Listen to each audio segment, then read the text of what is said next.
এই হচ্ছে গুমতির বেড়িবাঁধ। এই জায়গাটাই বাংছে মূলত।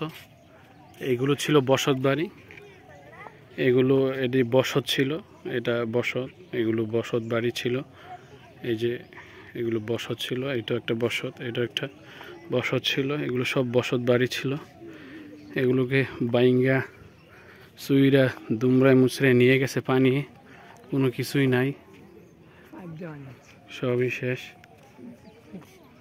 এই যে এটা একটা বিল্ডিং, আমরা মূলত ভিডিওর মধ্যে যে বিল্ডিংটা দেখছিলাম, পানি, অনেক পানি।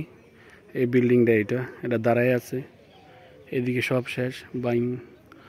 এটা হলো পাটটা, প্রচুর পরিমাণে ভাঙচুর হয়েছে এইগুলো। এখন সময় হচ্ছে 7টা বাজার আর 2 মিনিট বাকি। অসংখ্য লোক হয়ে গেছে এই যে আইলির উপরে, এইদিকেও প্রচুর লোক হচ্ছে, আসতেছে। আমরা এই দিক দিয়ে বাইরের ভিতর দিয়ে আসছি, এদিক দিয়ে আসছি।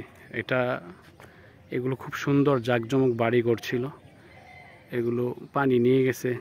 পানি এত ক্ষমতা, এত শক্তি, সব বাইঙ্গা চুইরা বাড়ি ঘর উড়েয়া সব নিয়ে গেছে গা সব। দেখেন আল্লাহর কুদরত, এনের বিল্ডিংটি ঠিকই ভাঙছে।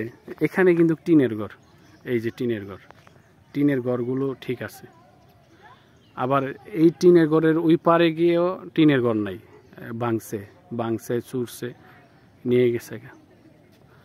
এই হচ্ছে তাণ্ডব লীলা খেলা, সব ভাঙছে। এটা হচ্ছে আমাদের হাশেম আঙ্কেলের বাড়ি, এটা ওনার ঘরটা দেখা যাচ্ছে ভালোই।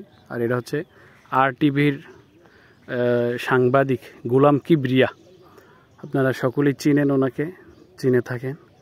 কিবরিয়া সাংবাদিকের বাড়ি হচ্ছে এটা, RTV সাংবাদিক।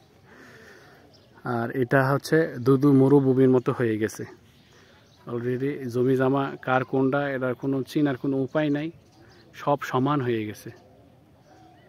আর এটা হচ্ছে বেড়াজাল, বেড়াজালের মধ্যে অসম্ভব বাড়িঘর ভাঙছে, নিয়ে গেছে। আমরা রাস্তা দিয়ে আসার পথে দেখলাম যে অনেক স্টিলের আলমারি দাঁড়ায় রয়েছে, কেউ নিচ্ছে না। মানে কার কোনটা এটা চিনার কোনো উপায় নেই, চিনা যাচ্ছে না।